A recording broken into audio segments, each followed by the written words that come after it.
Hello everyone and welcome to our series of webinars hosted here in our virtual 67 Pall Mall. We've now surpassed over 100 webinars since March, and we're at about 110 to be exact. Please look on our website under previous events to see recordings of them all. Many of them still have wines available to buy, and eventually we'll be having downloaded PDFs of all the presentations that will be on the website soon, we hope. Tomorrow we'll have Richard Hemming MW talking live from Singapore with Toby Beckers about wine he's making in McLaren Vale. And then with author Wink Lorch talking about the indigenous varieties found in the French Alps. And then Rioja with Tim Atkin MW, and followed by Richard Bamfield MW, who will be looking at 6 consecutive vintages of Bordeaux with Jean-Christophe Mao of Chateau Brown. And then finally for tomorrow, Duncan Myers will be joining us from the Sonoma Coast to discuss his Arno Roberts wine. So another busy day. Lastly for today, our very own Barolo boys, Fede and Nelson, will be back speaking about the wines and history of this famous region. So do chat away on the side. Please share with us what you are drinking it and where you are drinking it from. And please share on social media with hashtag 67FromHome. As usual, we'll have 15 minutes in the end, so please use the Q&A box rather than the chat box. So I hope you have a Barolo at hand. I certainly do. And also my Massagneti as well. And hey, hello guys. Hi, Ronan. Hey. Ciao, Roland. Okay, Fede, 4th time, right? Yes, it is. It's the 4th time. Okay, guys, it's time for us to share a bit of frustration as well, because, you know, we are thinking that you are treating us like Oasis, right? So basically, you see our name, and then what you do is really clear. You just like, those guys, you're coming to the gig, but then you expect us to play just Wonderwall. And this is what's happening. This is why we're doing a 4th Barolo. And, you know, frustration is just one thing, but you need always someone to blame. And this is why, let me share the screen, we are not scared to go with photos, name and surname of the people that you should blame for a 4th Barolo Masterclass. Let me be more clear. There we go. So, ladies and gentlemen, look no further than these 3 characters. First of all, Grant Ashton, CEO of 67 Pall Mall. He just didn't revolutionize the world of wine by creating 67 Pall Mall. Around 800 wines by the glass, one of the biggest selection in the world. He just wanted to, because I don't know if he was bored or something else. He just revolutionized the world of wine again. Again, I know, Grant, that you are absolutely guilty of that. Changing the world of wine not once, but twice. Absolutely indecent. And, I mean, we need to put him as well. Ronan Saber, Master of Wine, our head of wine. I mean, this is a guy that can see me and Federico during a job interview and saying, I can work with this. I'm going to make it work. I'm not going to call him a genius, but more of a luminary. And if you call me a Master of Wine again, I'm going to sack you. I knew it. He's still on, Ronan. Here we go, guys. I'm done. This is my last one. It's been a pleasure. And last but not least, Mark Watts, our general manager. Let me tell you one thing, because, you know, I could spend like hours talking about Mark Watts. The only thing that you should know is that Mark Watts is a great fan of Federico and mine's work. And I wouldn't trust anyone who is a fan of mine and Federico at all. I don't trust myself. So that's the level that we're reaching. And Federico once told me that we see these people so much, but we start thinking of them as wines. So Fede, tell me a bit more about this. But you know, Nelly, my background today, I mean, I think this was the right outfit for the Barolo Masterclass. And we are going to talk about Italian wine, but when we talk about wine, we always look for the best, for the benchmark, for the French. So I'm here in the Palace de Versailles. So I would like to pair each wine, a French wine, with our bosses. So Grant, I was going to go for one of the greatest vintage in Bordeaux, 2005, rich, powerful, great wine. 2005, like Lafite Rothschild. For Ronan, classy, elegant, long live. 2004 in Angel, Grande Chesseau, and Mark. I mean, with this picture, what can I do with Mark? Is the cover, man, there's only one thing. Cover of Vogue. I would like to for 1996, soft, creamy, elegant, Claude Menil Krug. So it's actually probably that one in the glass. Unbelievable. But you know, like the more I look at this picture of those three, and I realize that, I mean, yeah, they are to be blamed for this, but there's someone that has even more of a fault for this. And this is the Christopher Nolan twist, ladies and gentlemen, is you people. The love that you've been reaching out to us has been so great that I'm going to explain it to you in the best way as possible. Here we go with a list of famous high attendance gigs. So in the world, in 1990, Paul McCartney at Maracanã Stadium, Rio de Janeiro, did 184,000 people.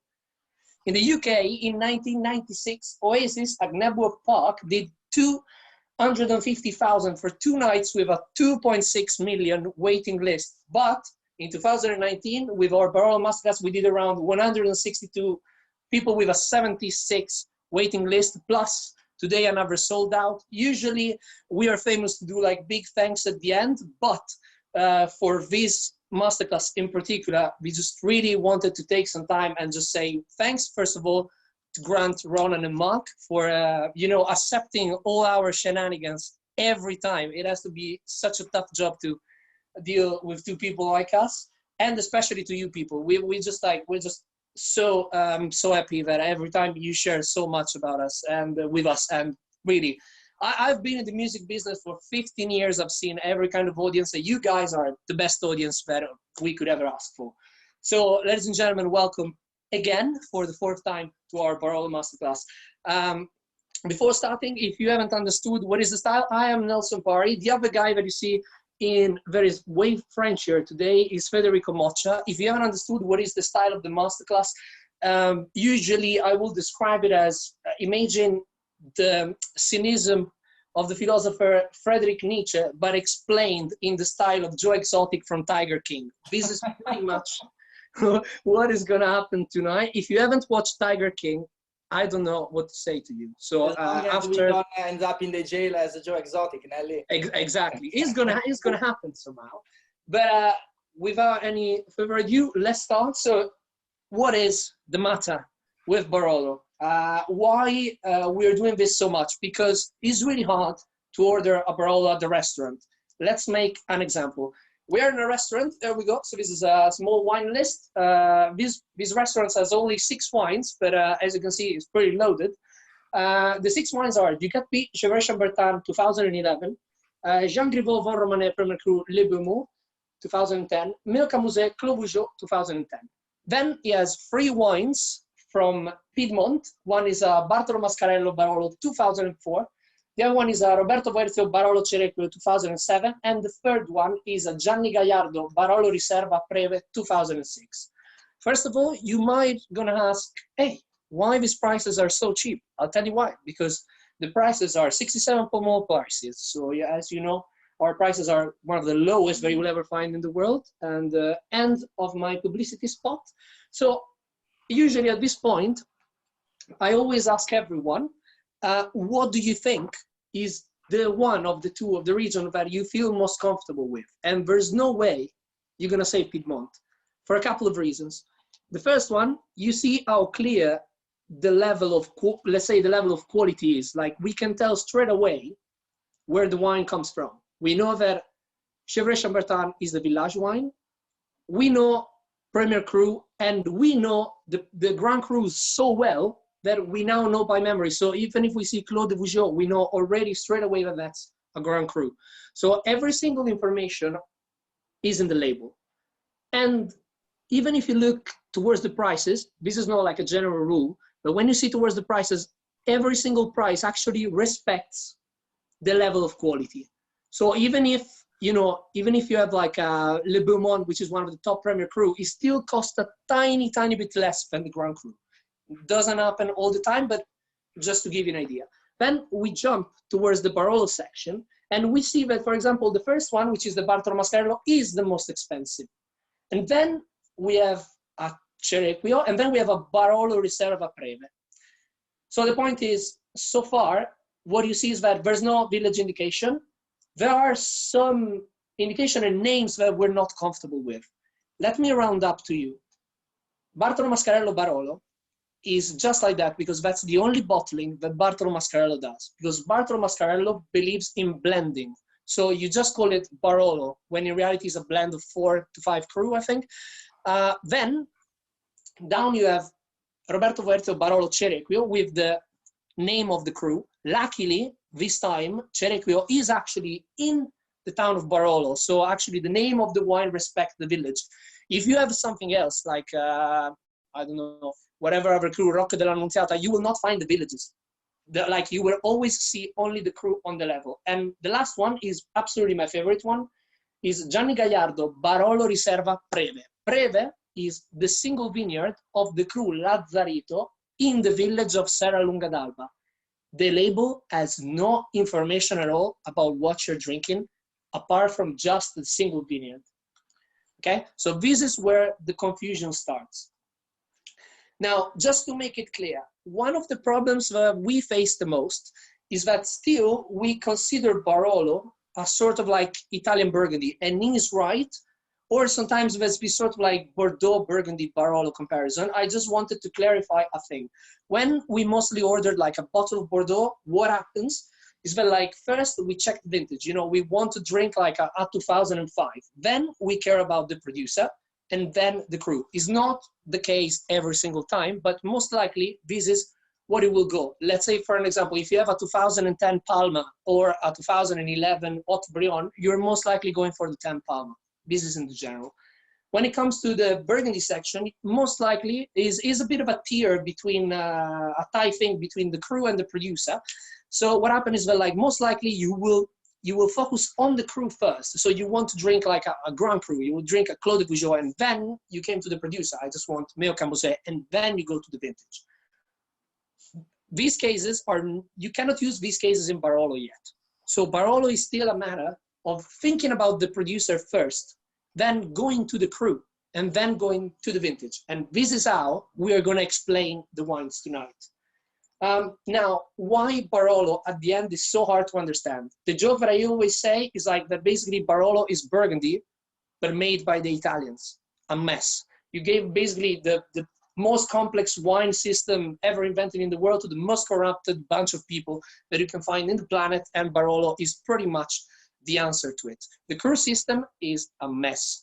It took me and Federico loads of time to understand it, and then we had to come out with a system for you guys to actually skip it completely, and we're going to talk about that. There is no comparative tastings. As you probably know already, Italian people hate each other a lot. They just don't hate things from outside. They hate from, you know, if you are in Serralunga, every producer hate each other. If you are in the Novello, the same. So what happened is that like there's, you know, small, you know, like sectors of producer that are coming together against other producer, and you know, talking bad about your colleagues is one of the best techniques that you will see generally in Italy. So for this reason, it's really hard to find someone who actually has we can find a way to share the PowerPoint, just answering to that question. So what happened is that like there's no critic, maybe Antonio Galloni is the one that is nearer to this, that has tried every single Barolo from every single vintage from a specific area. One that was trying to do something was Walter Speller, and what happened is that it was really funny because I was actually running that one. And we had a couple of events in which Walter Speller was trying to identify some crus, and the producer between the night was trying to get to each other, like saying, no, my wine is better than that guy. And that happened the whole day. It was absolutely ridiculous. And when me and Federico went to Barolo for this masterclass, we spent most time hearing producer talking bad about their colleagues rather than telling us what the wine really is. And as we saw, there's one of the worst labeling you will ever see in the world. Coming back to that Gianni Gallardo Preve, me and Federico went to Gianni Gallardo, and I asked Gianni Gallardo, why don't you put any information on the label? And with a lot of arrogance, he just replied to me, because who drinks Gianni Gallardo knows, and that's it. The rest of what I said to him is just legend. It's written in stone, and you can imagine if you know me already. So what we wanted to do is that in this masterclass, most likely at the end, we will give you a system to order a Barolo in a restaurant with an hyper confidence. Exactly like you say, Les Amoureux, you're gonna order with the same confidence at Cerequio. We cannot do this with a bit of story first, and Federico is gonna take care of it. Meanwhile, everyone speaks, we're going to try to catch up with the chat and with the question and answer even on the go. So please go crazy. When we're talking about the wines, we want you to be absolutely bang on the chat. I'm going to be in chatting with you guys, and let's have as much fun as we can. And Federico, up to you to this bit of history, and let's go in. Let me talk about this bunch of corrupted people they're already doing in the 18th centuries. So I think when we talk about wine region, especially a really important wine region as Barolo is almost important to see which one were the people who shaped this terroir, this land, and to understand why we end up to have a certain style, certain terroir, and certain technique of making wine. So this one, they are not the Barolo boys. Actually, I was thinking, Nelson, every entry here, there are Barolo boys. In the 18th century, there was these three guys, Barolo boys. In the 90s, Marco de Grazia, and now maybe we are the ones. No, just a joke. Anyway, it's important to say to see these important three people, these key figures. To start from Julien Colbert de Barolo, which was from French origin, which was married with Carlo Tancredi Falletti, financial advisor of Carlo Alberto di Savoia, really wealthy family, really in love with the wine of Burgundy and Bordeaux. Already at the time, they were already the benchmark of the wine in the world, I would say. So they start buying land around the Barolo area. Unfortunately, the Marquise Falletti died, but Juliette Corbin, which had really this love of wine, she went on and she called these famous enologists from France, Julien Hobart, which was really famous already in Burgundy and Bordeaux in making really good style of wine. And he came to Barolo and he started to making this dry style of wine. There are few documents that show already in the 18th century that the style of Barolo at the time was lightly sweet with some bubbles. So probably the winemaker, they were unable to have a proper fermentation of the wine, and they probably was fermenting grape juice, and the touch of bubbles that you have in the cask, not in the bottle, but because it wasn't bottled at the time, it was because there was probably a re-fermentation in the wine. Completely different from the style of wine that then these enologists, Audouard, made in the past. Barolo started becoming popular and famous that attract the interest of Carlo Alberto di Savoia, that start buying as well some lands around Verduno, which is one of the wines that we're going to test tonight. It doesn't belong anymore to the Savoia, of course, and some land of Fontana Fredda. Julien Colbert de Barolo as well gave as a gift to the king a lot of cask of wine because she knew that he appreciated this wine. And so suddenly this wine became the wine used during the most important events, a lot of diplomatic from all around the world. So everybody was enjoying the Barolo. And that's why that in that era we start talking about the king of the wine and the wine of the king. So this get this title of wine. As I was saying, the king Carlo Alberto was buying some land and gave them as a present gift for the marriage of his son Vittorio Emanuele II. Another important figure is Camillo Benso Count of Cavour. This Camillo Benso Count of Cavour was the right-hand man of Carlo Alberto, who was the major of Grinzane. In the future would have called Grinzane di Cavour because of him. And this as well, he had a little winery there, and he wanted to have the wine that everybody was talking about. So he called again these enologists from France, and they start making this dry style of, let's say, modern style in the old, in the past of Barolo. Barolo was coming because was drinking, as I was saying, at the special event of the court of Savoia, was gaining popularity, was becoming famous, that fewer people start drinking a lot of people, sorry, start drinking this style of wine, and actually Barolo was start being faked. That's why Giovanni Conterno start bottling the wine at this winery in 1920. The first bottling Barolo is to be recalled to Conterno. He understood that the bottling was important to keep the guarantee of the quality of Barolo. I understood something else as well.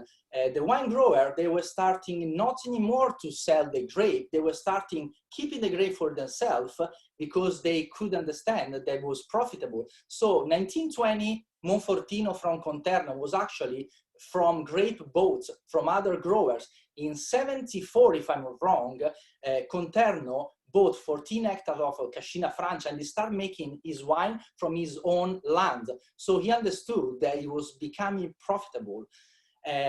To go ahead with the time, a few years later, another key figure is Renato Ratti. Renato Ratti from 1970 and 80 became the president of consortium of Barolo. He put in place some rules to guarantee quality to Barolo and to make people understand which one was the perfect way to process it, to vinify the Barolo. In 1980, Barolo DOCG gained the status of the denominazione originale controllata e garantita, and he put some rules in place. I will say 15 days of fermentation and aging for 2 years in the botti, and then 1 year in the bottle after and before releasing. So this was the time in Barolo was again the renaissance of Barolo. What happened in this period between the Barolo guys and Renato Ratti? These 10 years, taste of people will start changing.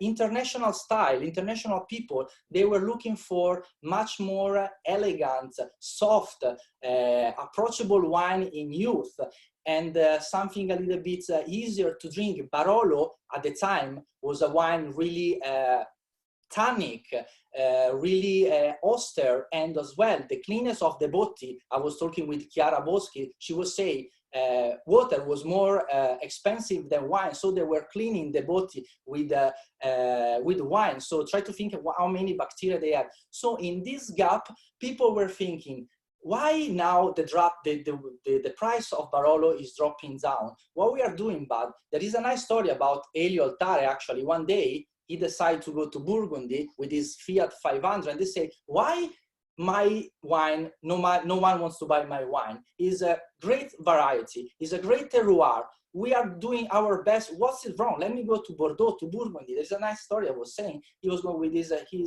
Fiat 500. He ends up in the Burgundy because he had a meeting with Philippe Engel.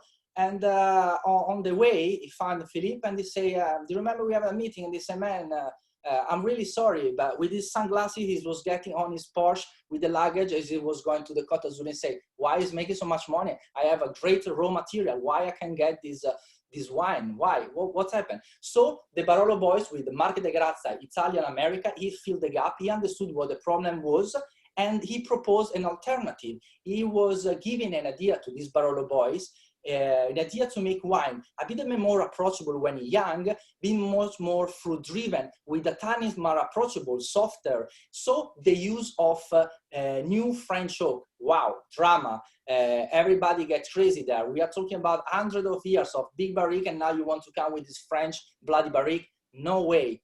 We stop a little bit now, and we go and talk about the Nebbiolo grape, and then when we taste the wine, we will talk about the different style, what we mean for traditional and modernist, what's going on nowadays, and that actually how the terroir affect the wine, and what you find in the wine between big botte and small botte. Before we move on, I just wanted to go back to this. Just look at these three people. These are the shadiest people I've ever seen in my life. I have no idea how they push Barolo. If King Carlo Alberto di Savoia, with that face, asked me to drink a bottle, I will run away as fast as I can. And Camillo Bessica, Camillo Benso Contecavu looks like someone who likes to drink wine. With Giulietta, I'm a bit more comfortable. But with King Carlo Alberto di Savoia, I have a bit of thoughts. Styles here, Federico, yours again.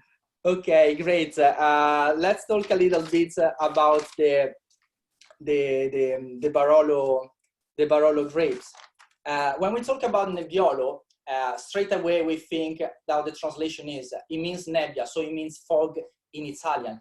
And there's already one important natural aspect when you have the fog. This is blanket that you find in the early morning in the land of Barolo, which actually is really important feature because it protects the grapes, the thin skin grape of Nebbiolo from the sunrise, the early strong sunrise.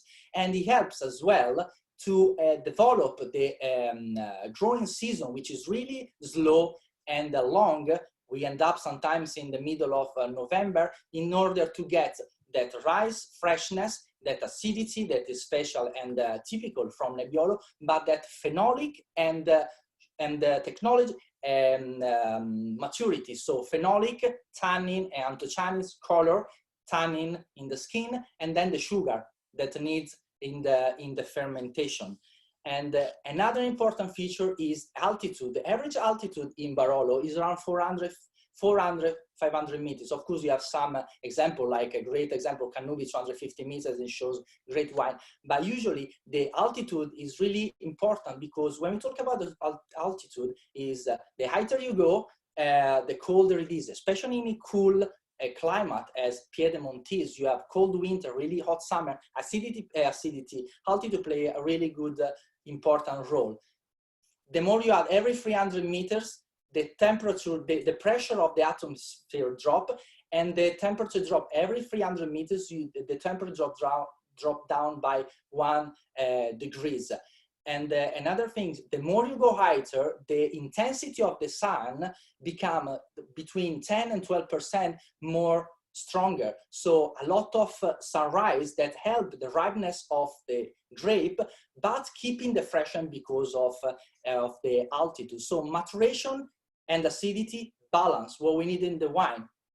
And then another important feature is the mountain.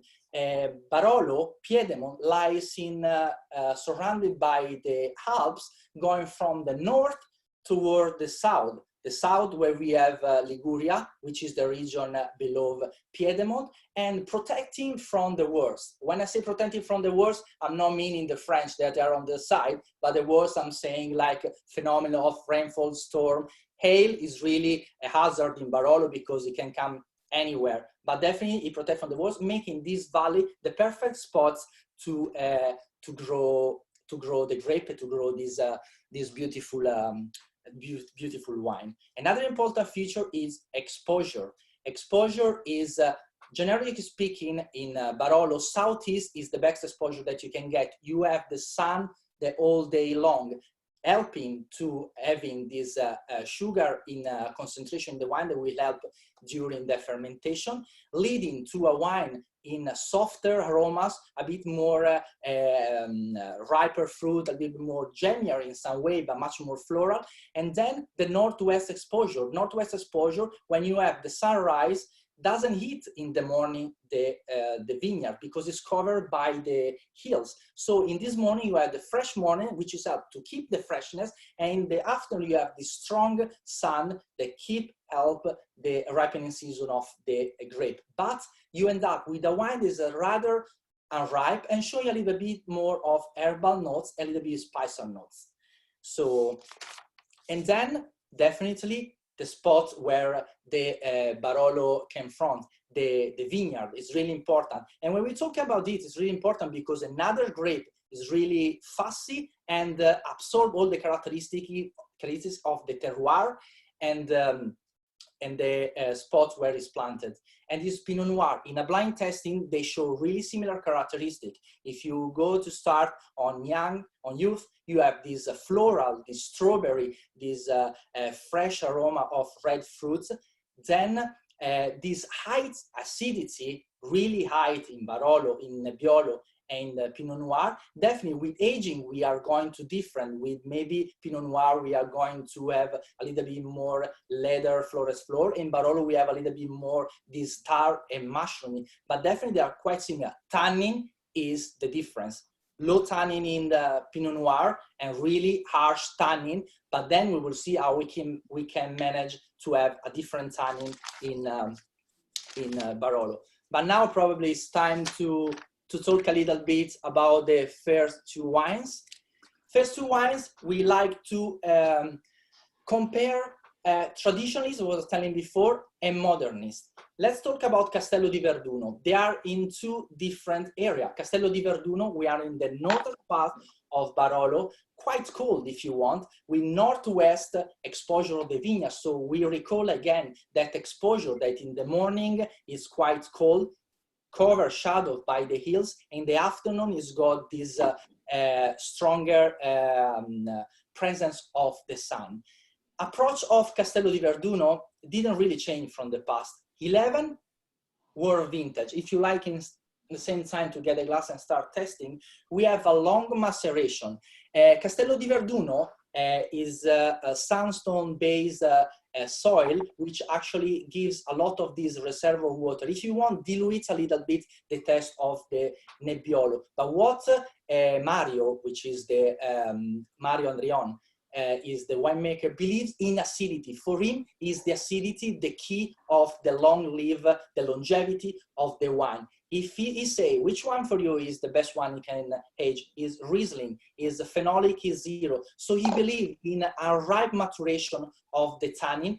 He doesn't want to do green harvest. Green harvest basically is taking off a little bit of grape in order to have much more concentration. He doesn't want to do, he believes in high acidity that comes from the poor soil and the low pH of the soil, which is, ends up in high acidity in the wine. So by having high acidity, you end up with a pronounced floral, much floral rather than fruity on the nose, touch of peppery as well and spiciness, high acidity, which is the backbone of the wine in order to make an aged, and the long maceration. This long maceration is always suitable for big botti, traditionalists. You don't want to add anything else on the wine. You want to emphasize the fruitiness, the floral aroma of the wine, and the primary aroma. So by having this slow maceration, 60 days at temperature control around 22 degrees, you have a slow extraction of the tannin and the floral compound without burning anything. Actually, he likes to have malolati fermentation during maceration because he thinks that the skin of the wine acts like a sponge, absorbing the bitterness of the wine. And we are in the single vineyard, 0.5 hectare Massara. If you like to tell, this is 2011 vintage, but to me, it's got this beautiful floral aroma, violet, touch of this wild strawberry, and as well typicity of the soil of Massara is this spiciness, a little bit of black pepper as well, but definitely really, really high acidity. Guys, if you have the kit, we encourage us more and more. Just I'm in the chat. I'm literally with you. I'm more on the chat rather than here. Engage with me as much as you can. I'm enjoying this Castello di Verduno a lot, but I want to know your opinion, and especially now we're going to move to the Chiara Boschi's Cannubi. We are making these examples are like this is like stupid proof. We're using wines that are like so clear, but sometimes we can make mistakes. So we want to know from you if the examples are clear enough. So let us know. We want to know as much as you can. Federico, let's in this case now we are going to Chiara Boschi's. She belonged to that guy, that Barolo boys guy, that believe in the lower yield, more concentration, more aromatic aromas, riper tannins. So breaking the big barrique, scandal in Bordeaux, in Barolo, and using this French new hope, which add texture, that vanilla aroma. But actually, in this wine, in 2010, Chiara Boschi changed a little bit because I will tell you later why. And let's focus a little bit on the vintage. The vintage was a little bit tricky, according to Chiara, because you have two different maturation in wine. The phenolic wine, which is involved the anthocyanins and the tannin, and the sugar one in the grape. So basically in 2013, the sugar was already at the level of harvest, but the tannin, they weren't ready yet. So she was thinking, now is the key point. Should I harvest now or should I wait? If I wait, I might end up in a really jammy, overripe wine. So she decided to harvest straight away, and she got the balance. Definitely 2013 was a wine that it wasn't greatly balanced at the beginning, but definitely is much more now.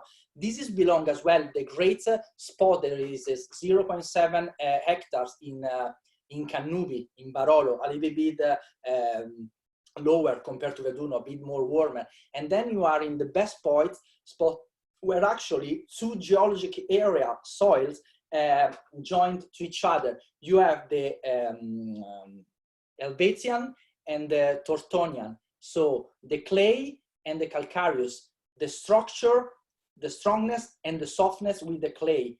With the clay, actually, sorry, with the clay you have the body, the structure, and with the Tortonian, with the sun, you have a little bit that's aromacity and the softness. In this wine, you want to have softness. Is actually in Canubi is really famous because it's a land kissed by God. You want to have this beautiful, it makes this beautiful sweet almost tannin, but I would say ripe tannin. And what we have in this wine actually, now we are going to talk about the vinification. Shorter extraction, but higher in temperature. We are talking about 2 weeks, 10 days of extraction, of maceration at higher temperature. You are interested in to extract everything. You are in a spot where the grape are already quite ripe. So you want to have this powerful, this soft, this ripe aroma in the wine, but balanced with this ripe and big and soft tannin. We are on elevation as well, 250 meters. Definitely it can be compared with the elevation of Buscarete, where we can test later in terms of acidity. But what you're looking for is this kind of richness that comes from the ripeness of the spot where the wine is, and definitely from the barrique. In this case, you have half in the big botti, because she believed that Canubi is quite elegant wine. By overwhelming using the French oak, you will cover the aroma. So, and then as well, when you want to have a wine to be approachable a little bit more in the young stage of its life, you put in the French barrique, because French barrique that's allowed a little bit of transmission, that's micro-oxygenation that make the wine evolving a little bit faster. So we are two style. 11 quite warm vintage, but definitely I think you can't believe that wine is actually from a warm vintage. This is quite nice and fresh, acidic. And then something a little bit more soft, a little bit more feminine, a little bit more elegant, but definitely a riper style of fruits. I'm just going to answer a question. I'm answering your questions, writing on it. Some of them, sometimes I can just like go for it. So Debra asks about the maceration longer in the first wine. The maceration on basically the problem of Barolo is mostly the tannin. So what happened is, well, like, you know, if you're getting like wine number 2 very extra vanilla, it's going to help out in making it more drinkable, because that's mainly the problem, is that this kind of big structure. Because another thing that we didn't talk about is that, like, we had many problems when we serve Barolo, because there's a tendency of thinking about French wines, but we are basically creating a bit of a misunderstanding. Italian wines are always going to be high acidity and high tannins. Like in this case, all the Nebbiolos are going to be like that. There's no way. Sometimes these structures are going to soften up, but this is not their reason. They're meant to be like that. So basically, the trick is that when you have a big botte, the trick is what we call the polymerization of tannins. Is basically a technique in which, when you achieve like longer and longer macerations, the tannins are somehow dropping in their intensity somehow. In like, this is like you say, like the nutshell explanation. And the barriques of Chiara Boschi, do you remember how old they are, Federico? She used 40% new one and then second and third passage. Fantastic. So that's pretty much it. But now from 2010. So in 2010, she her brother joined her in the journey, let's say, and they bought a few more big botti. So now she's moving, even in the Mosconi, in the winemaking, using the big botti. Actually, in the Mosconi, which is softer wine, use much more the big barrique, but she wants to keep the intensity and the elegance of the Mosconi. It's actually on the Canubi that is elegant, but it's got this clay that gives that structure, that black bone of tannin. She used a little bit of barrique. By giving this micro-oxygenation, it soft down the tannin and then makes the body as well a little bit more softer. But definitely is a wine that's got a long live to go. 2 extra things. One, I'll answer one, you answer the other one. They are all on the chats. So Laura says, Cannubi like a Grand Cru. Quite. Italians, they love to make comparisons with things that they don't have any idea about what they're talking about. I recently read one thing like, Cannubi is the, is the Romane Conti of Italy. And I'm like, man, you have no idea what is Cannubi and what is Romane Conti then. But I'm going to talk about that later. Meanwhile, I'm setting up the other questions. Federico El Ganzo is asking, what does phenolic means? Phenol is a chemical component that you find in the skin of the grape, let's say tannic and anthocyanins. Tannin gives that dry feeling on your gum, and the anthocyanins are the chemical component in the skin that gives color to the wine. So when you extract from the skin, you extract color and tannin. The riper they are, the phenolic ripeness, the riper they are, the better they are. If they are bit unripe, you have like kind of needles on your gum. Is much more slow, is much more smaller. The bigger they are, the better it is. Then you have tannin as well that come from the oak. It's a bit different, a bit more powdery, but definitely this is the main explanation. So Charlie, instead, is saying a nice thing on the, ciao Charlie, first of all, he's saying there is a contradiction here, because he says like modernist wants wine to be more forward and approachable, and instead, you know, the tannic finish on Chiara is really pronounced. I'm gonna push a couple of things. You are right, but there's a bit of a difference. So what I will say is that this idea of modernists wanted to do like wines approachable to drink is not true anymore. I'm gonna talk now in the next slide. And there's a difference of cru as well.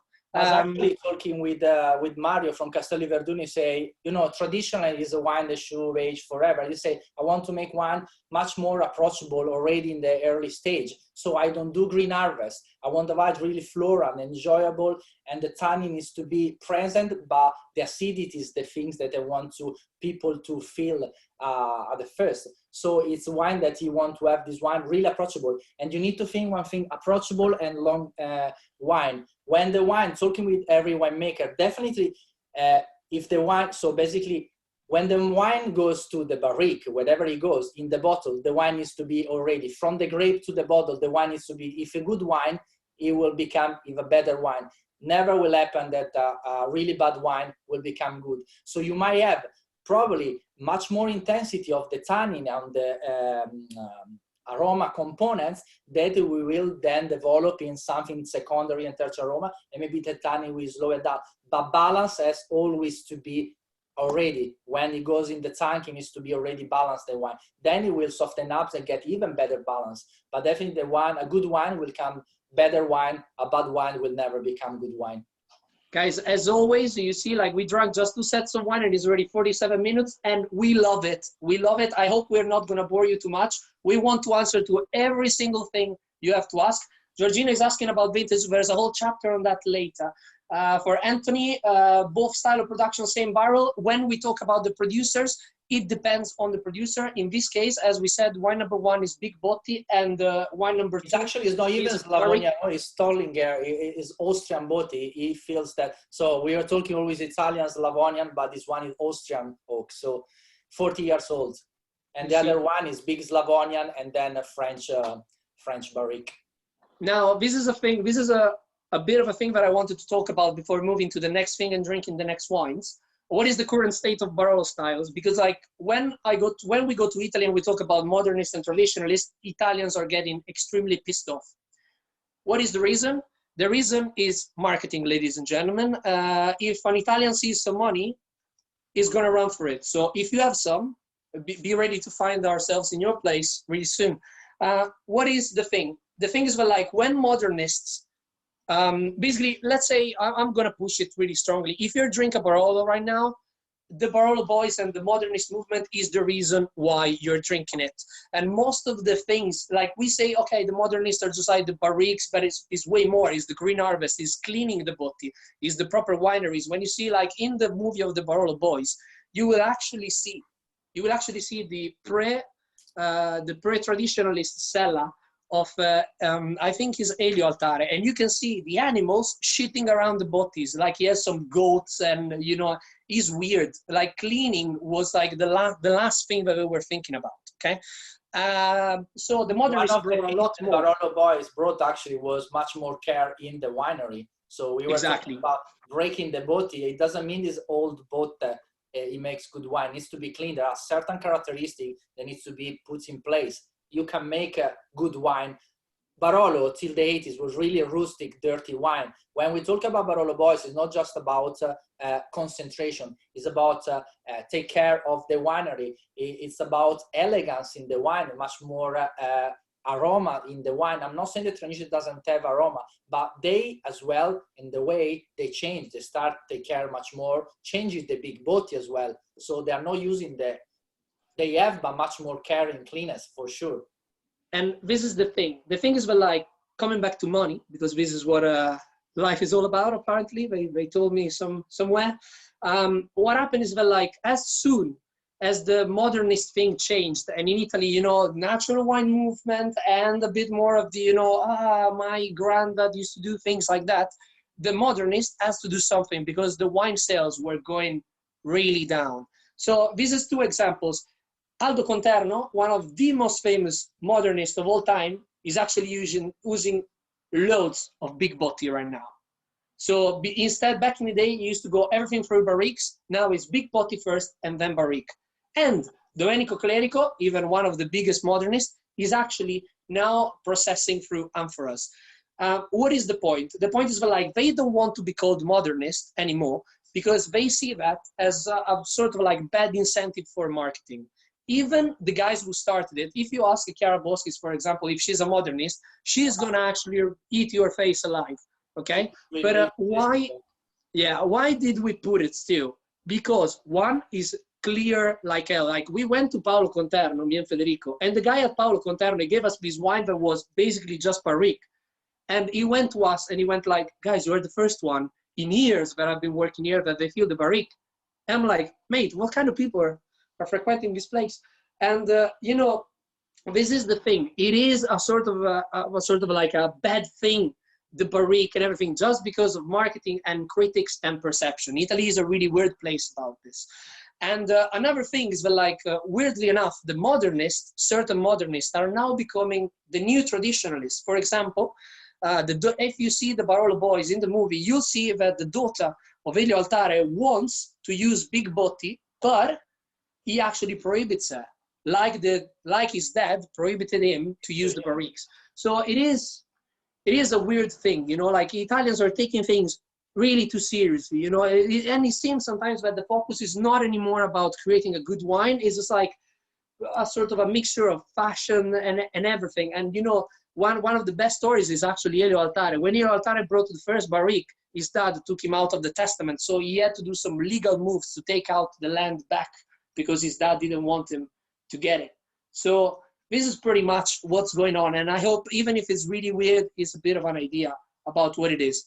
Guys, if you have been to one of my most controversial masterclass, which is David Bowie and Burgundy with Richard Banfield, Master of Wine, you will remember that I explained the history of modern jazz in the last 20 years in 5 minutes. Explaining the villages and MGA of Barolo is 10,000 times more difficult. So this is where we're going now. So get ready. The next slide that I'm going to put on is going to give you the biggest headache of your life. 3, 2, 1, go. There we go. So I am going to try to make you understand what is this mess, how it has been done, and how can we actually simplify it. So on the first map, you see actually the villages of Barolo. In the second one, you see the crews. Now, the problem lies in the fact that if you see, the crews are mapped in different ways in each single part. Now, let's get to the reason of it. Barolo is not a crew bottling. Originally, it's a blend. Every single, like, a producer used to have like various like soils and plots in various parts of Barolo, and then they used to blend according to what they really needed. So some producer needs acidity, is going to take something from a specific area. If it needs tannins and structure, from another one, and then blend according to the type. So it's not unusual, then you will actually find some producers that are actually trying to cancel their cru bottling to go back to the blend. And this is why, you know, Bartolo Mascarello, Giuseppe Rinaldi are always sometimes more balanced than most cru bottles that you will find around. So this is the first thing. Remember that at the start, Barolo wasn't supposed to be a cru bottling. The second one is that this map is not like Burgundy, because the first thing, like, we are cru in our minds, and the first thing that we think is, Burgundy. No, Burgundy is based on square meters. Barolo is based on hills and aspect.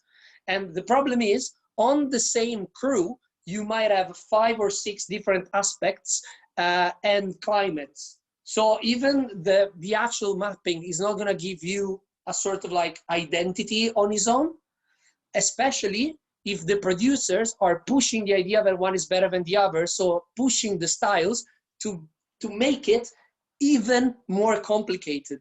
Another thing, when I'm saying cru in French, I mean a specific plot with specific qualities. This is not what it is.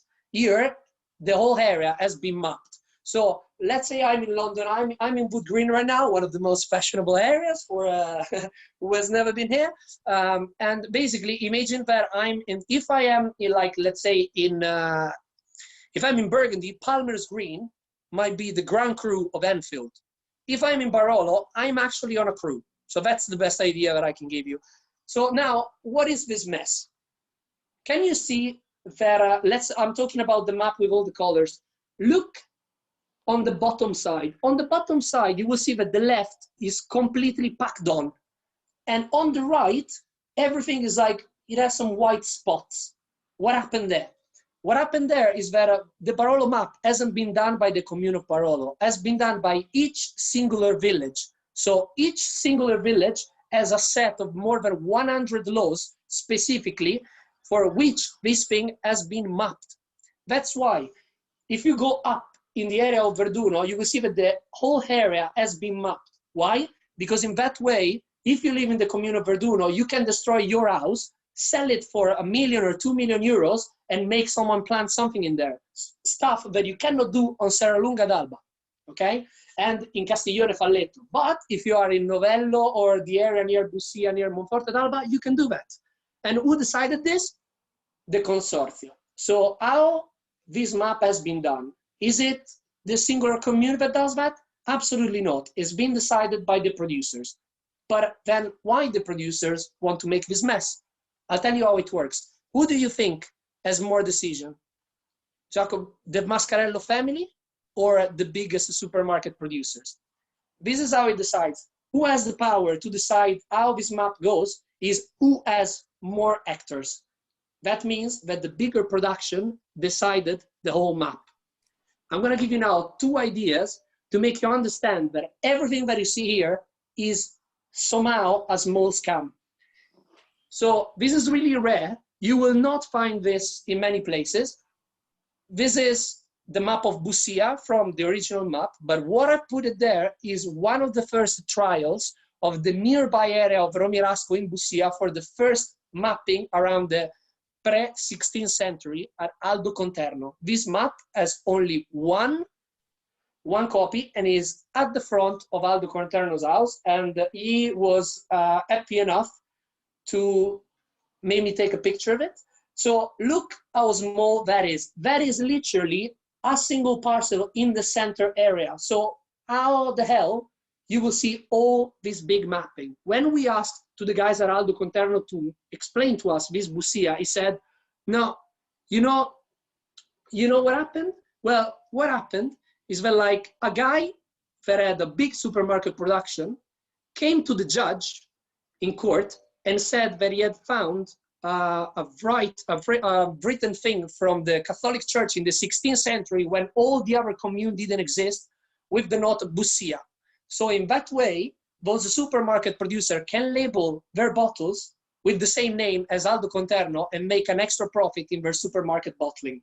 So by this, around more than 250, 300 hectares has been admitted. And now you have to think as Bussia as an extra sub-village in the style of Haute Médoc. So this is how crazy it is. Another example if you're looking at Cannubi, probably most of you knows about the Cannubi Boschis bottling from Luciano Sandrone. So what happened is that a supermarket producer that had like some bottlings in Cannubi actually brought it to the judge. Be careful what you say. We have a master class with Barbara on Monday. No. Actually, Barbara told us this story. And Barbara told us that what happened is that like this producer wanted them because basically they achieved 100 points Parker. And this other producer, they went together to destroy them. And what they did is that like they basically filed a subpoena to the judge saying that Cannubi Boschis should not be a crew on his own, but just be a single vineyard inside the crew of Cannubi. So they could actually label their bottle as 100-point Parker and pushing up the prices. What happened is that like, if you bring this thing to a judge in Barolo, the judge in Barolo would probably know about this and file it away. They, with the help of some politician, they moved the court to Rome when the judge didn't know anything about Cannubi Boschis. So it actually said, that seems okay, and they had to do a contra law to come back with the Cannubi Boschis name on the label. That's Italy, ladies and gentlemen. So it is frustrating, and is going to get even more frustrating because in Barolo, there is no single village identity. What have we done here? Here we have taken the most famous villages in Barolo and we have compared what Benjamin Lewin, Master Wine, says in one of the most famous books about Barolo compared to what Gianluca Colombo, one of the best enologists and one of the future of Barolo, has said to us. Look at that. Verduno Roddi is rough, rustic for Benjamin Lewin, but for Gianluca Colombo is spices and finesse. We have just drunk a Castello di Verduno from there. Does that sound rough and rustic to you? Absolutely not. La Morra is finest, aromatic, and feminine. In reality, La Morra is divided in 4 major areas that can create all 4 styles of Barolo. We are the same in Grinzane Cavour, young vines. In Barolo is elegant and plush. But for Gianluca, it's an hot area that gives like sweet tannins, altitude area gives freshness. Novello has been considered a minor crew, but in reality now is one of the tops for a crew like Ravera. If you have people who have Ravera, they sell it for crazy bottles after Elvio Cogno bottling. In fact, Gianluca called it as a really fresh site. Castiglione Falletto is the balance between the elegance of La Morra and the power of Serralunga. This one seems okay. And Monforte d'Alba structure aging. It has actually all different soils for every single style. And for the Serralunga d'Alba, we have power and elegance and is the most long-lived area. So as you can see, this is really confusing. So for today, there is no village identity. As we said before, no one has tasted every single wine. Nobody has the access to all the producers. So when you're saying, I can feel here the freshness of Verduno, that doesn't apply. You cannot get the villages in a blind tasting of Barolo as you're most likely to get it from, you know, like in Bordeaux or Burgundy, okay? There's no identity.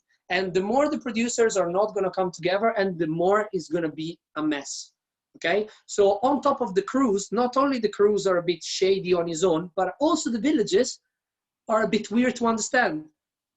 But here's where I came to Andy. Because the Italians have, let's say, fucked up loads of things, but still they cannot change geology. So ladies and gentlemen, Barolo actually comes from 2 separate areas. The Tortorian, based on calcareous marl, and the Elevation, based on sandstone. As you can see, basically, Barolo is just scattered in diagonal, okay? So take screenshots, because I'm not gonna go through everything. So this is the style. So Tortonian is elegance and soft. And these are the communes that are onto that soil. Same thing for the Elevation. Is more structure, it's got more austerity. These are the communes under the Elevation soil. When we asked producers every single time, and we've been visiting loads of producers, every time we ask, what do you feel that this is the crew or this is the village? 99.9% of the time, they describe these 2 types of styles. So this is the only thing that you need to know regarding a Barolo style currently now, at this point in history, okay? And the point is that like, there's gonna be a time in which we are gonna actually think about villages, crews in a really specific way. Because I think that many of you might have the Masnaghetti book, the MGA, is one of the best books I've ever seen made about Italian wines. The problem is that if you have inside Burgundy or Jasper Morris and this, you will see the difference. Jasper is telling you not only about the soils and the structure, it tells you the story of the place and also a small idea of how the wine is going to taste and why. Masnaghetti doesn't do that most of the time, even because as we know, you need to pay attention to Italians. If you say something that someone doesn't agree with, they're gonna basically chase you for the rest of your life. So this is it. There's no way out yet, okay? This is basically, this crew mapping is the best way that actually mixes the corruption and the compromises that people had to take. And this is the only way that for us, we need to use. So when you go to a restaurant, first two questions that you need to ask is this producer a traditionalist or a modernist? And in which area it is? Is on the Tortonian or on the Helvetian? A quick screenshot for you. We just wrote down villages, the crews, and the producer. This is just a quick thing. Take a screen now. There are many crews that I didn't mention. These are the crews in which we are comfortable 100%. Whatever producer you're going to have is going to be a killer bottle, even if the guys are going to make a mistake. These crew are basically like 82 in Bordeaux. Doesn't matter if you have a Ravera from a producer you never had, it's going to probably be a killer bottle no matter the price. Same thing with the Cannubi, Cannubi Boschis, Brunate, Cerequio. This is our suggested list. Now, ladies and gentlemen, Federico is going to guide you through the next tasting of Ferdinando Principiano. Who he is one of my favorites for sure. And Fede, up to you, man. By showing this amazing picture, actually, we were going to taste the Ferdi wines, and Nelson and Ferdinando, they were just in front of that picture and say, guy, stop a little bit, I'm going to take a shot because that's just amazing. So we decided to take this shot. To talk about Ferdinando, which definitely is guys on the left, not the one on the right. Ferdinando, he comes from a family that actually used to sell grape to the many famous winemaker in Barolo. In 1993, because of the movement of the Barolo boys, Ferdinando decided to start his own company and using the grape of his family by using new French oak. So he was looking for concentration for that famous green harvest, lower yield. Another things actually I forgot to talk about, Chiara Boschi is another one.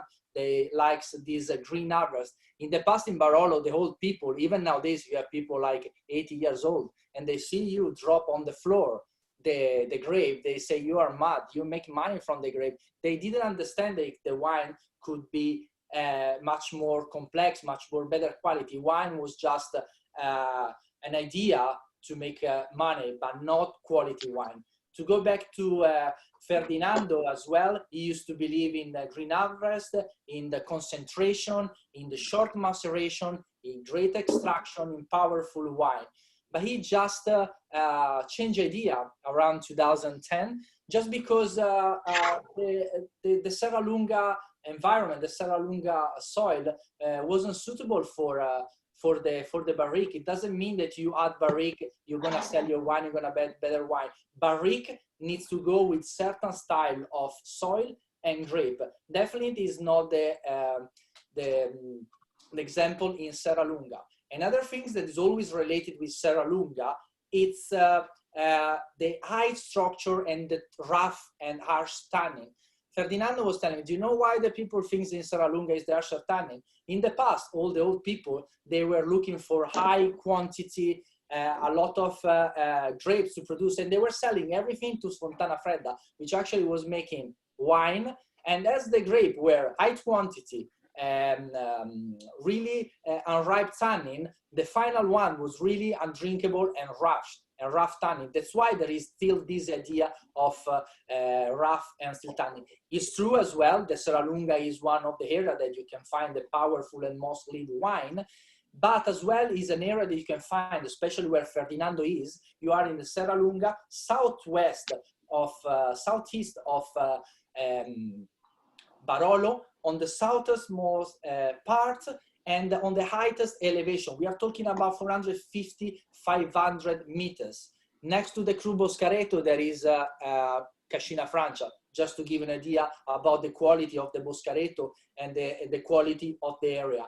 It's an area that work on slope and southwest exposure, so he benefits for that famous protection of the hill in the morning in order not to get that sun hitting the grape, keeping the freshness, but in the afternoon that's hot sun, but by protected by a canopy management in order not to get the thin grape skin of the Barolo burn, and the altitude, we are talking about 500 meters. So by showing these different characters, you can definitely understand what we mean from blend and cru. In the first one is 2015, Ferdinando Principiano, Barolo Serralunga. It's calcareous and iron soil, which bring low pH in the soil and consequently high acidity in the wine. It brings brightness in the color, lack in the color, and beautiful florality. This flora, violet, and you can see the color where the acidity gives this bright color. But we were looking in this 2015 is a wine that it makes from young vines, 15, 20 years old. They are bright, they are powerful, they want to give everything, but definitely is a wine that is meant to be drunk in an early stage of his life. In Italy, we say pronto per la beva, is ready to drink. They are much more floral. He believes as well in this long maceration, 4 weeks, and then straight in the big botti. We want to have the florality as well.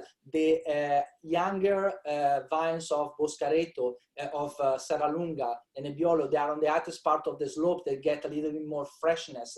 In the lower slope, actually, then we are going to find the much more riper grapes of Boscareto, 6 hectare, balanced by the great acidity, but definitely much more riper than you can see already in the wine. And you will feel as well, if in the first wine is rather simple wine, but much more floral, a young, lovely tannin, not too present.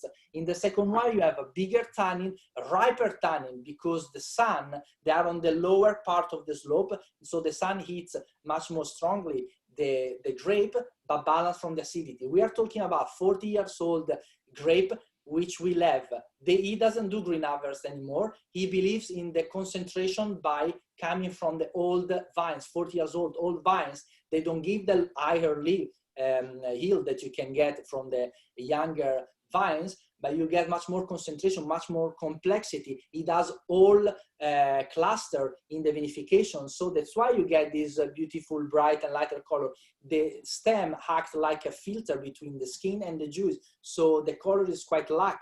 And as well, the higher acidity and calcareous and iron soil gives this freshness and acidity in the wine. Is a wine definitely doesn't show anymore probably that wild strawberry is already moving, although it's 2012, in something a little bit more tart, a little bit more rusted cherry, a little bit more florist floor. And you can see the pronounced nose. These ones I want you to understand, the single cru, the better exposition, height, altitude, acidity, 40 years old vineyard compared to the young, bright and fresh wine. I think it's quite obvious the difference, but I would like you to taste as well and tell me what you think about it.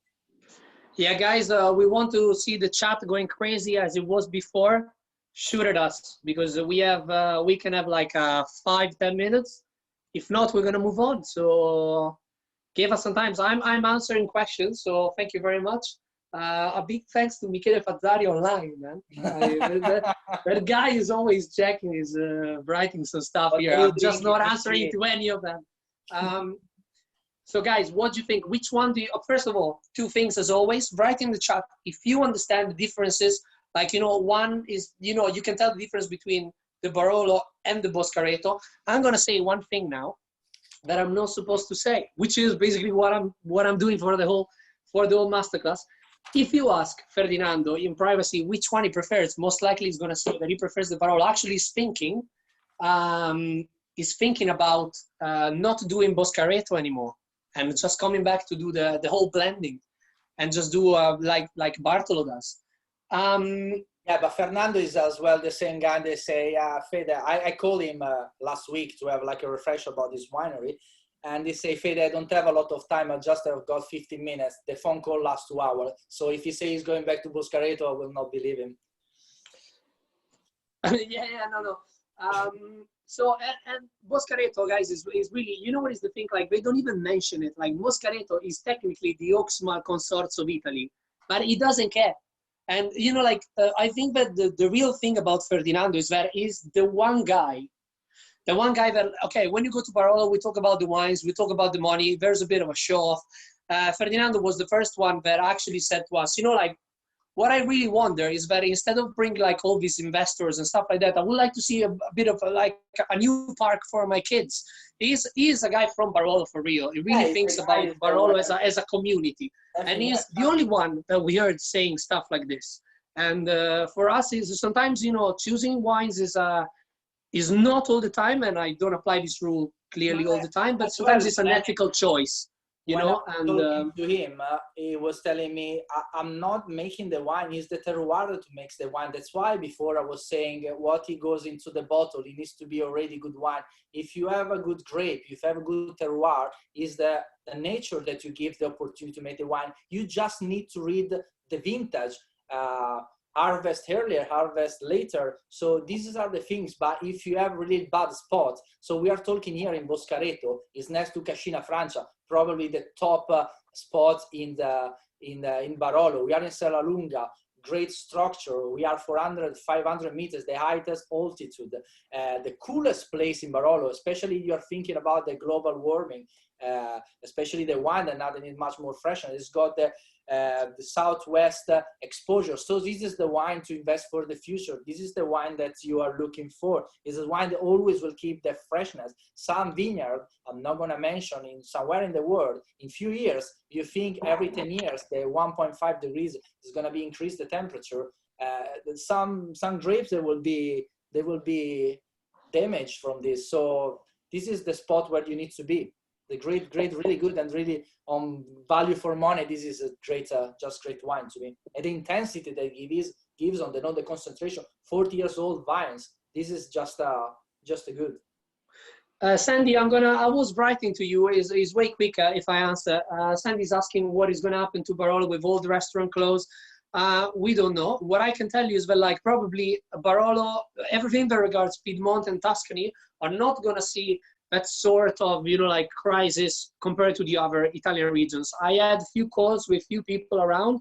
They're actually making some sweet money because, you know, probably somebody is doing some, you know, sweet discounts to suppliers. So what is happening is that people are actually, I mean, the big ones are selling quite few wines. I mean, the crisis is still everywhere. We don't know what is going to happen. What we know is that we're not going to stop drinking. So, but I think Barolo is going to be more than fine. So lots of people, like, they all basically love more Boscareto. I am a big fan of the 15. I have drunk 15 in loads of really bad dates. So that's why I have this wine in my heart, I have to say. It's actually now Nelly really opening up, showing a little bit this much more fruitier character, but definitely that leather, the mushroomy, and the silkiness as well. This beautiful, that iron, the calcareous, I won't say, it gives this acidity, but as well, the exposure gives this fully ripeness to the tannin, and it gives just the really beauty of Barolo, that when it's ripe, the tannin is not big and overwhelming the wine. It's nice and silky and soft with this beautiful medium body wine. And then the alcohol, because the alcohol of this wine, it should be, where is the 12.5 some, but it's really, everything is really well integrated. This is just where you think where the best spot can be. Great acidity, great structure, primary, secondary, and tertiary aroma, and acidity and tannin balancing and making just a great wine. 1 second. As you can see, is Barolo the king of wine, Tokai the king of wines? This is a question, but you can see the name. Great name, and that's the reason why I am kicking this name out. Woo! There we go. And these guys are, it's great because I'm moderating as well, so I can actually kick you all off. That's a power that you don't have to give to me. But the question was actually really good. There's many wines that are called the King of Wines and Wine of the Kings, whatever, is also on the sign of, is also on the sign of Groix de la Rose. But who knows who's the original? Yeah, Charlie, it's a tough comparison. But the thing is that, like, I hope you guys understood through this comparison the normal Barolo and the Cru. This is, for me, this is one of those producers in which you can really tell so strongly about the differences, because they're really, it is a tough comparison, but stylistically, it is pretty clear. And as well, when we talk about Nelly, about the blend, he discussed Ferdinando, I would say he shows a little bit the house style, how he can work with Barolo, but in Boscareto, he definitely showed the vintage, he showed the terroir, he showed really what he can come from that single spot. I'm just answering a question. I'm back to this slide. They asked the best cruise on Castiglione Falletto in our thing. I would say Villero, we actually wrote Villero and Monprivato.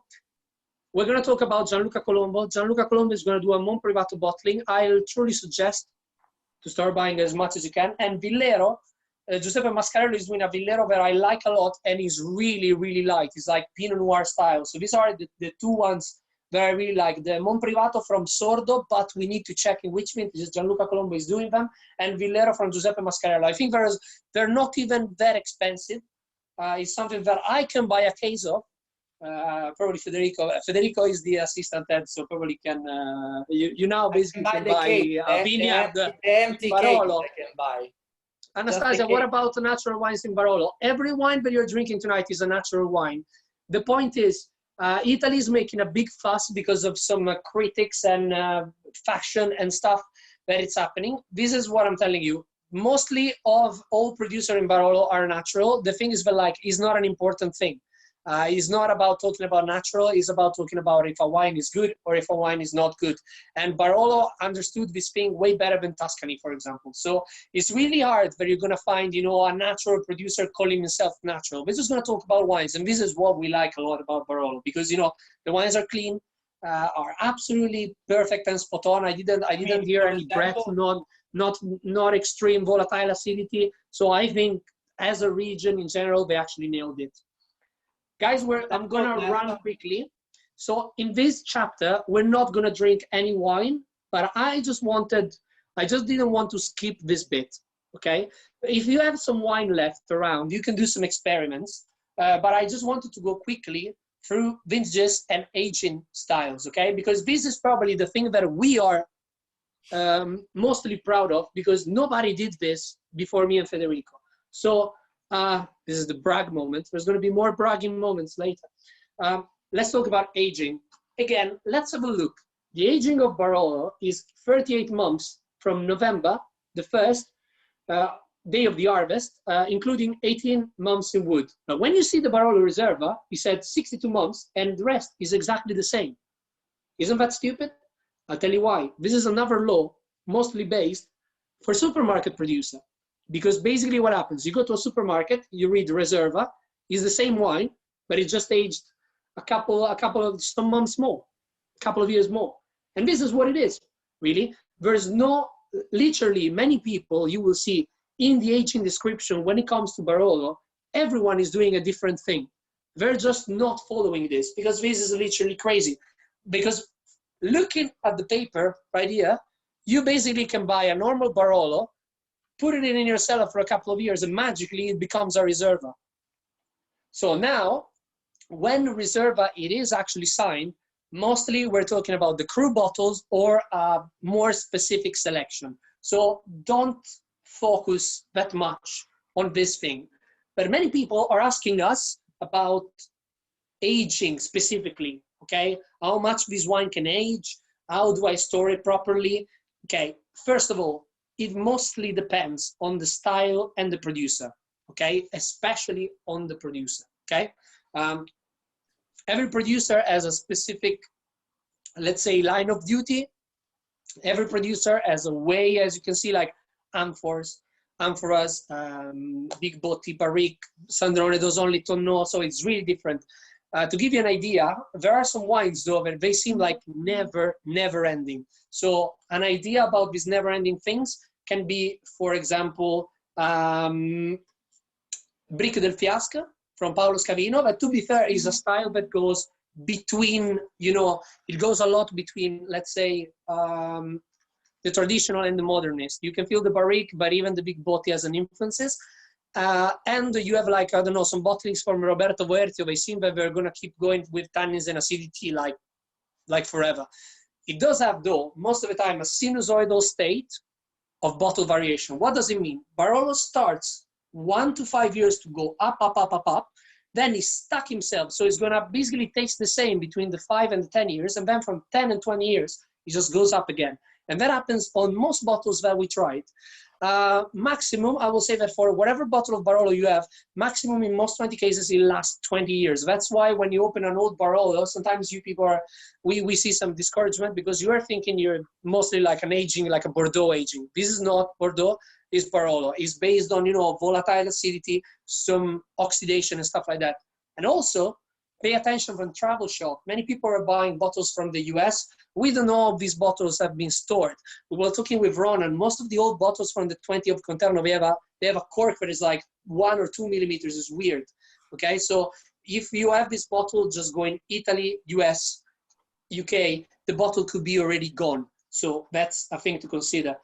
Now, take a screenshot of this. I'm gonna try to go as fast as I can because we have some wines to drink, and we have already 1 hour and a half in. So thank you very much for staying with us. You're around more than 100 people. Thank you very much for keeping up with us. So this is how it works. Technically, there are 3 types of style of vintages: excellent, balanced, and minor. So an excellent vintage is a vintage that is going to last loads of times. A balanced vintage is a vintage that is good, but is not going to give you many, you know, great things. And minor vintages are like, let's say, not bad vintages, but are lighter in style, so more ready to drink. Now, do you remember that I talked a lot about, you know, specific producers? Now, this is the point. The point is that these vintages are actually working by producer style. So if you're a modernist, you need to pick up a specific vintage. If you are a traditionalist, you will pick up a specific vintage. So this is how it works. If you are a traditionalist, in an excellent vintage, you will call your vintage classic. Example, 2001. 2001 is an excellent vintage for a traditionalist producer because it's been called classic. If the vintage is minor, so more ready to drink, is going to be a rainy or haily vintage, like 2002. So 2001 and 2002 are perfect for this, okay? So 2001, traditionalist, 2002 traditionalist, but one is classic, so excellent, and another one is rainy or hail. If you are a modernist, you will call your excellent vintage Harriet, like 2007 or 2011, and if it's a bad vintage or a lighter vintage for a modernist producer, you will call it Torrid. The other thing that you should see is that there are some climate change things. In the climate change vintages, basically there were like huge news, like there are things that like things in the current vintage that people should have been said, like, I mean, if you have like these new things, you weren't actually ready for it. So 2000 is a great arid vintage, but some people might have done like a bad bottling because they weren't ready. And the same thing is happening in 2018 as a classic producer. Quickly, last 2 wines. Before going for the last 2 wines, Federico is going to guide you through modern styles. So there are 2 new modern styles that you need to look after. It's really good. It's really easy to understand just for one reason. There's only one person per style, okay? So for the neoclassical, the only producer that you find around is Gianluca Colombo, and for the postmodern is a Silvano Bolmida, and that's why you are gonna drink both of them. What happens? What is the difference? The difference is really simple.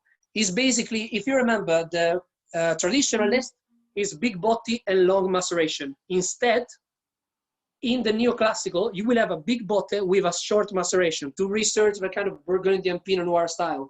In the postmodern, is a barrique, but with long maceration, okay? So I'm gonna leave it to Federico. One thing, we're gonna drink a wine from Gianluca, which is not going to be done in the big bottle short maceration style. For what reason? Because you guys have drunk them all. Per none in the UK.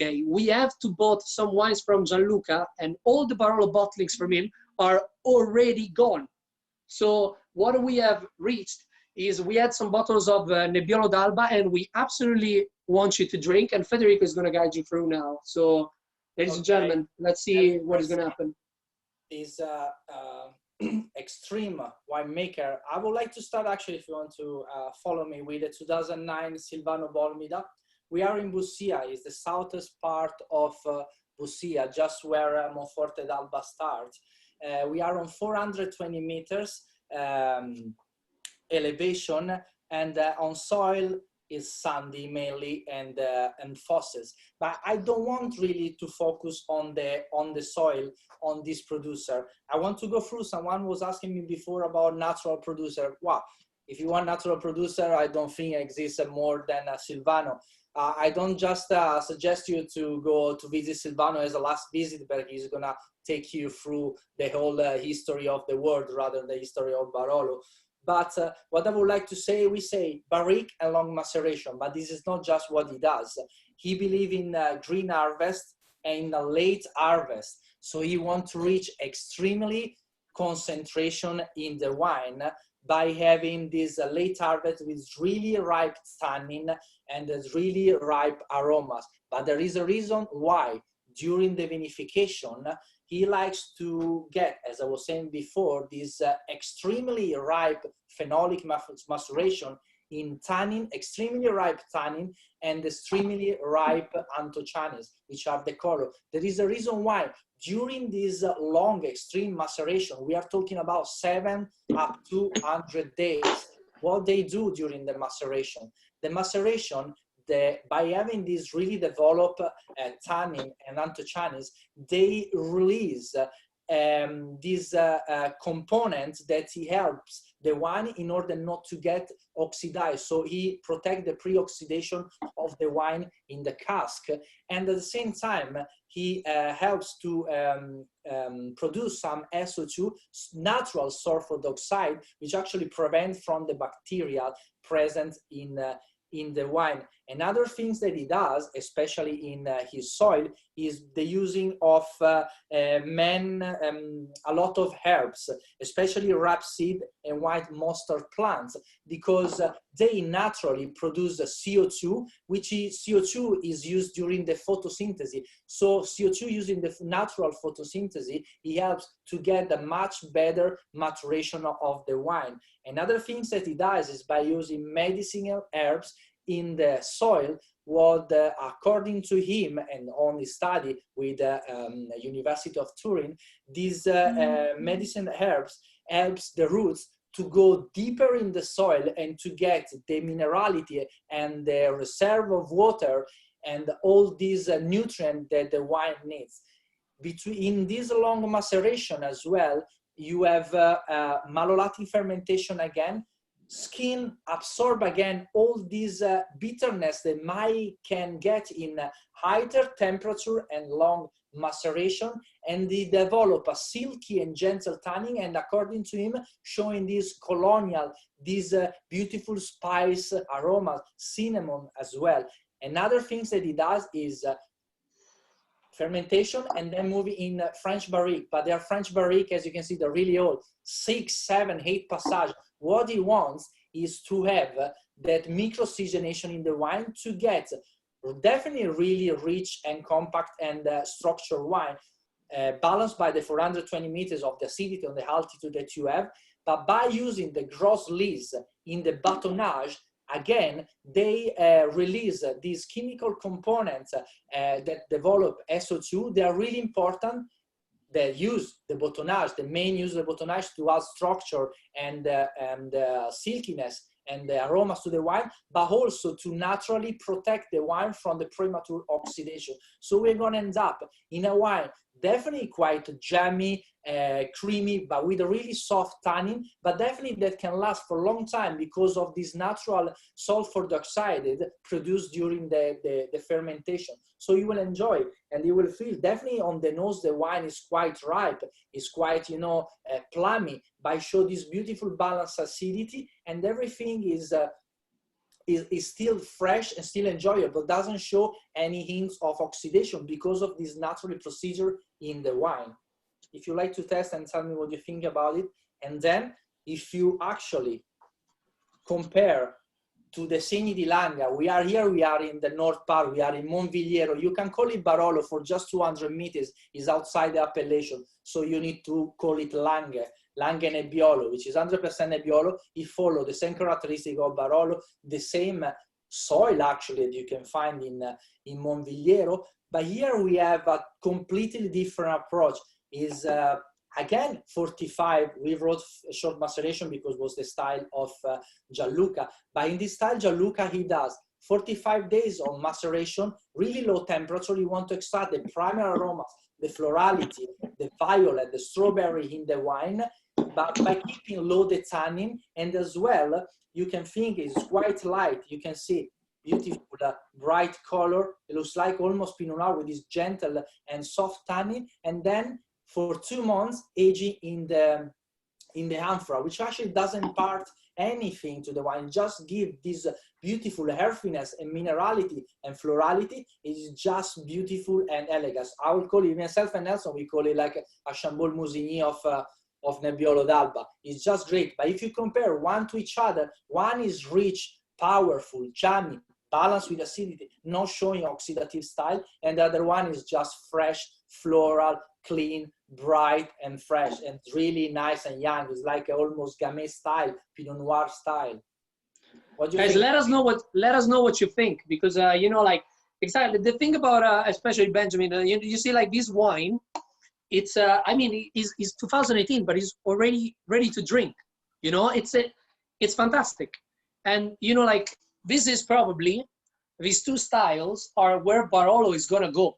You know, when Gianluca is gonna go out with the bottlings from Sordo with, you know, really big crews, we're gonna see a big change, because, you know, this style of Barolo that, you know, is so, it's fantastic. This is, do you feel the amphora in here? I don't feel it at all. I just feel like a great wine. It's one of those, no, it's one of those wines in which, you know, like the technique has been covered by actually how well integrated every single part is. And you know, me too. I mean, I love Silvano, but you know, 2018 is fantastic. Yeah, Fede? About elegance, definitely is Segni di Gianluca Colombo is the elegance. Is this lovely, soft, elegant style. Bolmida definitely is something very richer, but it's beautiful to show how, you know, green harvest is almost all 1 kilo for plant, really small cluster of grapes. But at the same time, you have this concentration, but actually it doesn't bother you, this concentration. It's nice and silky and soft.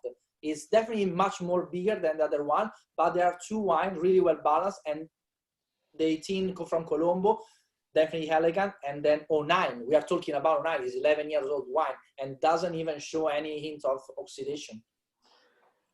So Georgina, 2012 is your favorite. What is our favorite? My favorite, tonight, it changes.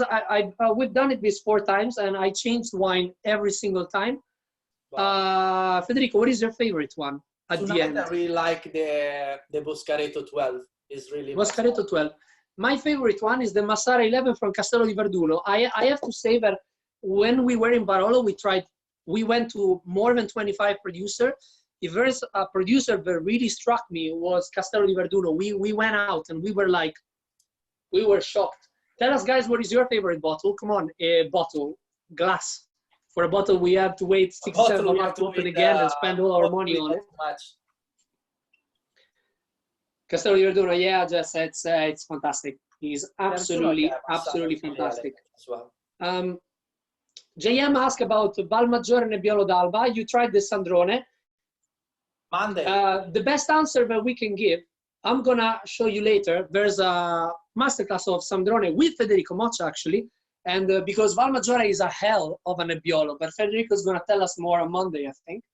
Yes, 2011 Massara, yeah, guys, it's good. And Verduno, guys, again, he goes on the list for less than 100 pounds.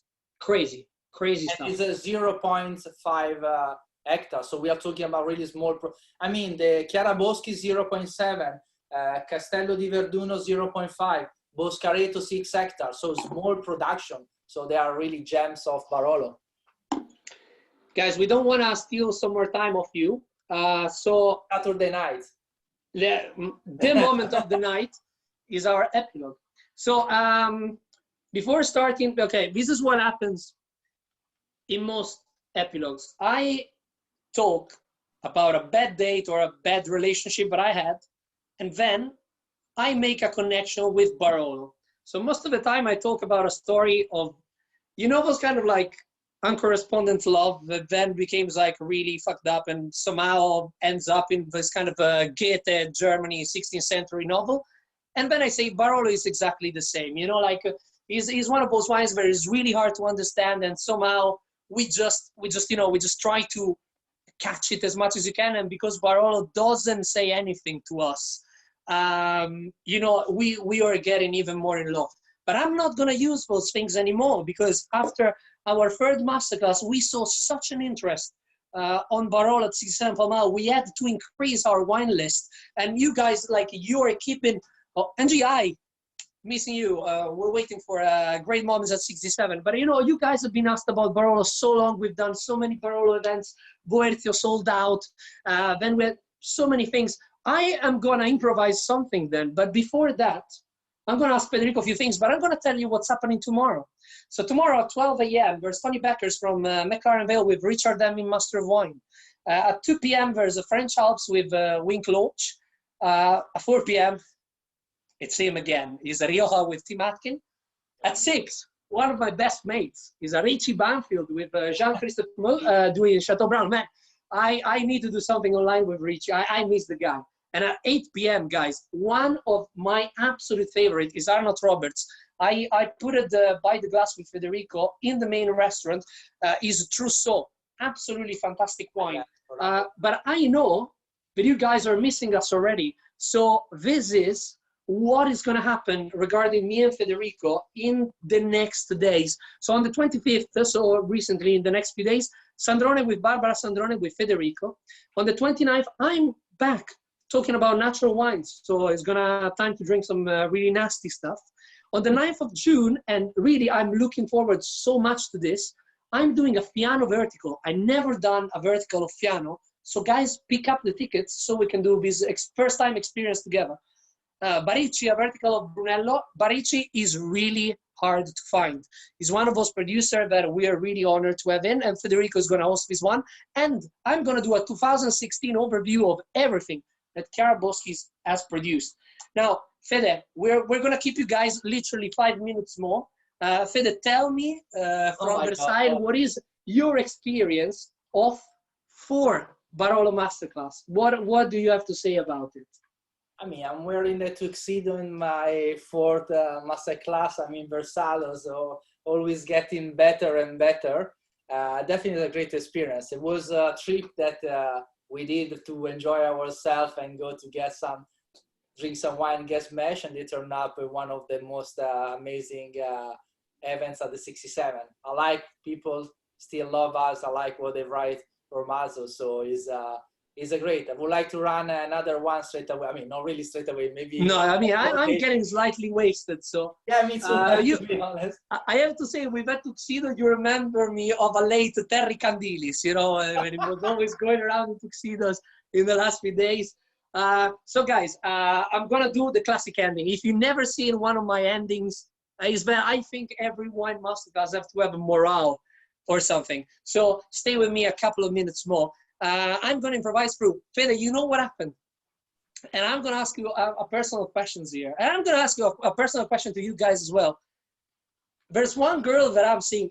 I don't know if we're friends, we're seeing each other. You know, it's one of those situations in which every single 100 of you online has at least experienced twice. She sent me a postcard. When is the last time your girlfriend sent you a postcard? Nelly, I can't really answer to that because there is Andrea, my girlfriend, in another room. I don't say anything about it. Andrea, I'm gonna send Federico a postcard to teach you how to do it properly. That's what I'm gonna do. And the point is that when I received the postcard, for a minute, I thought about what means, you know, the term care, you know? And this is, I'm not a caveman, but it's nice, G. You know, it's one of those things like a postcard is so personal and it shows an extra care. And I remember when I received the postcard, I felt like, oh shit, this is amazing. This is a level of like care that I missed so much. And I felt exactly the same when this wine kit arrived at my door. And the point is that like Grant Ashton did it again. Like this is that sort of care that I would love to have every single day. And the 67 is pushing so much to deliver this amazing thing. And I'm actually shocked. If some of you have never been to 67 Pall Mall and you're just here, looking at our shenanigans, this is what 67 Pall Mall looks like. This is the chat that you've been seeing through. You haven't seen like the question and answer box. It was like ripping all night. My hair are legendary. I miss my hairdresser so much. Sue, if you're looking at this, I miss you, girl. This is more than my mom.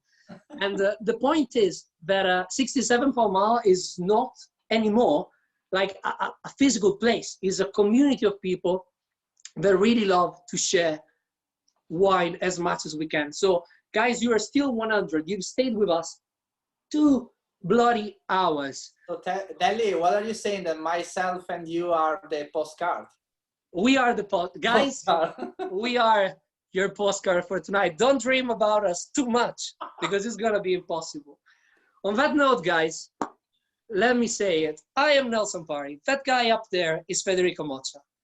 Unfortunately, we weren't born stupid. However, we will not die thirsty. Barolo forever. #67 from home. Guys, I'll see you tomorrow. Have a great night. Thank you. Have a good night.